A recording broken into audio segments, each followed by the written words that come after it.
Breaking news today in South Sudan UN Security Council to renew arms embargo on South Sudan amid growing concerns over regional interference. By Zolkaber. New York, the United Nations Security Council UNSC is set to renew the arms embargo on South Sudan as the conflict-stricken country continues to grapple with instability, violence, and unfulfilled peace commitments. The renewal signals a tougher stance by the international body, which has also expressed readiness to enforce the embargo more decisively than before. The embargo, first imposed in 2018, was designed to stem the flow of weapons into the country and to pressure warring parties to commit to peace and disarmament. While the embargo has been extended multiple times, critics argue that enforcement has been weak and that violations often by neighboring countries have undermined the intended impact.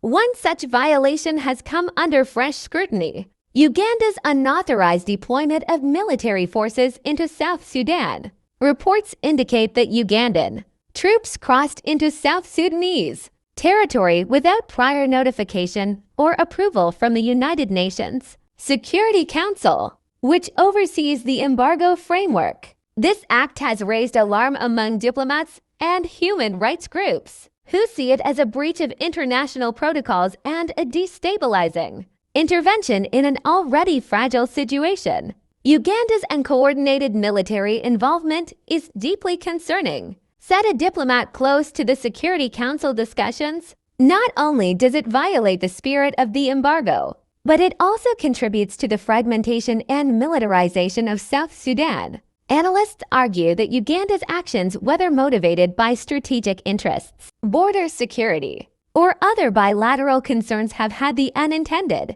consequence of worsening tensions in the region by introducing foreign troops into South Sudanese territory without transparency or international oversight. Uganda has, according to critics, contributed to the destruction and delay of peace in South Sudan. South Sudan remains in a fragile state despite the signing of the revitalized Agreement on the Resolution of Conflict in the Republic of South Sudan (RARCSS) in 2018. Sporadic violence, intercommunal clashes, and political gridlock continue to plague the country, while the formation of a unified national army, a key pillar of the peace deal, remains incomplete. The renewal of the arms embargo is expected to include stronger language on enforcement, as well as mechanisms to monitor violations more closely. Some council members are also pushing for targeted sanctions against individuals and entities